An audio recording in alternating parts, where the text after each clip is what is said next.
you, Mr. Deputy Speaker. I was interested in what the honourable gentleman referred to. I think it had something to do with hard-working families and how the present housing benefit system impacts against people who wish to work hard.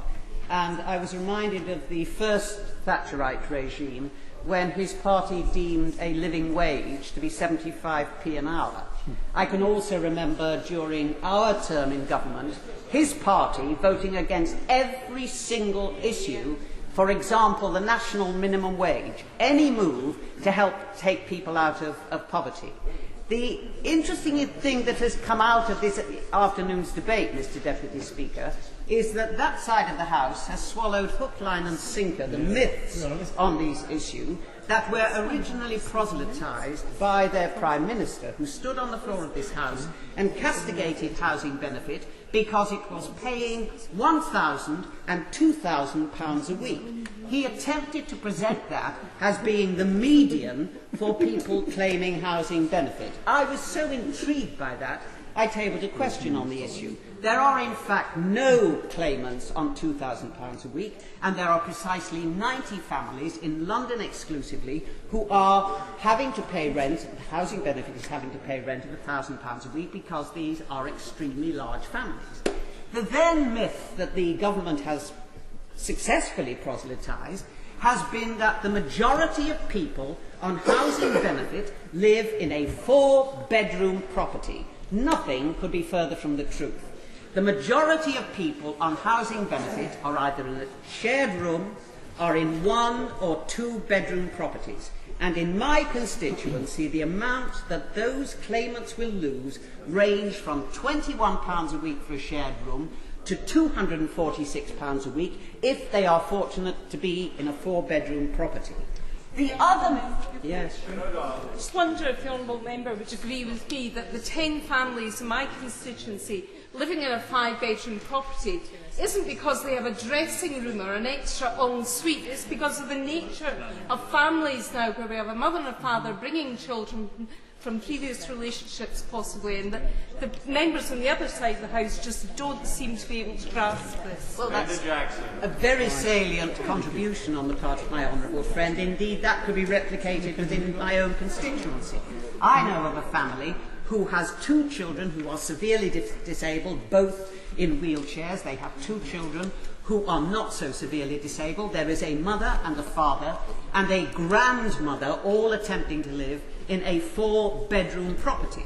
The other myth that has been run by the party opposite this afternoon is that these changes are essentially fair.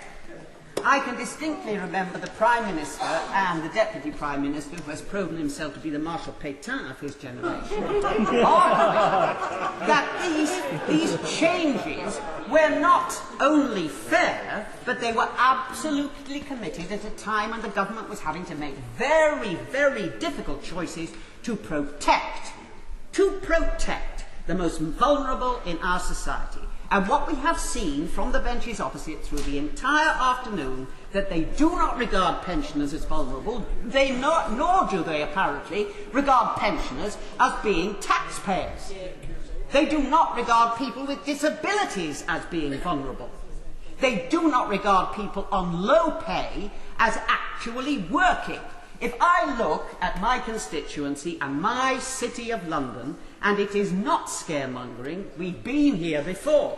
Some of us can remember, as I've said, the previous Thatcherite regime, when people were forced out of their homes, where we had people sleeping on the streets because they couldn't afford to find anywhere to live, where the bills for bed and breakfast were astronomical. And I'm sure the members opposite are smiling at that memory, because that essentially is what they wish to do. They wish to... let me finish this point. They wish absolutely to get rid of social housing. I give way to my honourable member. I thank the honourable member for giving way, and I promise not to annoy her again. It was just to highlight the fact that the members opposite are finding much of this humorous and funny, and they like to portray this fact that this is apparently work-shy or unemployed people taking benefit from those that hard-working taxpayers right across the country. Isn't the truth actually that only 1 in 8 people who receive housing benefit are actually unemployed, and I think the members opposite should take this debate more seriously. My honourable friend is wishing for the moon. The party opposite aren't interested in facts. They absolutely discount everything that emanates from this side of the House. They also discount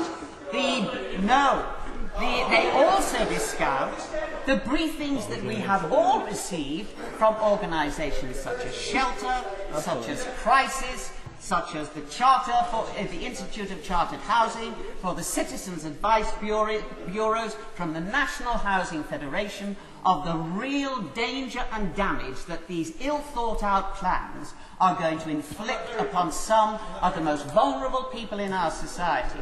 But we've been here before. We've seen all this. As Crisis had, in a submission made earlier by Crisis, they have pointed out that it will cost £60 a day for a room in bed and breakfast. And if we look back to the earlier history of bed and breakfast, the Honourable Member for Colchester referred to the history of 1945. I was somewhat surprised he didn't take us back to a much closer history of what actually happened to people in this country under the first Thatcherite regime. He was concerned with children then. I was somewhat surprised that he did not concern himself with children this time, because he knows that the greatest damage inflicted on children was when they were stuck in those absolutely abominable bed and breakfast situations, where not infrequently those families were turned out onto the street at 9 o'clock in the morning and not allowed to return until 5 o'clock in the evening. And this is apparently the coalition's government way of taking people out of poverty. I find it absolutely incongruous that they believe that they will take people out of poverty by making them homeless, because that is essentially what they're going to do. I'll give way. I'm much obliged. I think we've sat through her speech with varying degrees of incredulity. While admiring the histrionic performance, we are still at a loss to know what her position is on the cap. Does she think it is right that in her collection, I'm fully entitled to ask her a specific question as to her view on the cap, and that there are people in her constituency who are earning or receiving far more than £20,000 a year on housing benefit. The honourable gentleman had been here from the beginning of this debate, he would not have been as ill-informed as he is ill-mannered. There are not people in my constituency.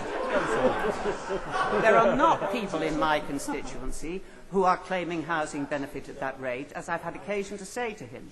The majority of housing benefit claimants live in 1- and 2-bedroom properties. We have already said that we would certainly introduce a cap, but not in the method that this government is proposing. There should be a regional element. From a sedentary position, the Minister is waving his hands in disbelief. He was leaping up to that dispatch box during this afternoon, asking questions of what my party, if in government, would have done. And he knows, and I know, that if my party had been in government and he had still been in opposition and we had introduced his policies, he would have fought them tooth and nail. So the honourable gentleman has absolutely no cover anymore. He, as I've said, I've had occasion to say in this House, his party has become the 30 Pieces of Silver party, and nowhere is that more marked in what they're proposing to do to some of the most vulnerable people in all our constituencies. Because I say to members opposite, this is not exclusively a problem for London. This is going to affect the whole country. And when the second tranche of their government's approach to social housing comes in, which is the increase of rents to at least 80% and to remove secure tenancies, this is going to have an impact that is going to run and run and run. I'll give way to the honourable gentleman if he's still eager. Grateful to the honourable lady for giving way. Is there not some vulnerability in those hard-working people on low incomes who also need to be treated fairly by our society, as opposed to the focus of so many of the honourable lady's friends opposite, who are referring to those on housing benefit and receiving more from the state from the taxpayer than many working poor could actually dream of sustaining themselves. I'm intrigued to know how the honourable gentleman can equate the idea that it will benefit those low-paid, hard-working families who are not claiming housing benefit by making those low-paid, hard-working families who are on housing benefit both unemployed and also homeless, because they will have to move from where they are presently living, and, I hasten to add, where they provide services that the honourable gentleman and all his honourable friends wouldn't dream of ever having to do, but which we are all dependent upon those services being provided. And when that happens in the centre of London, then we are going to see, I know they don't like it, but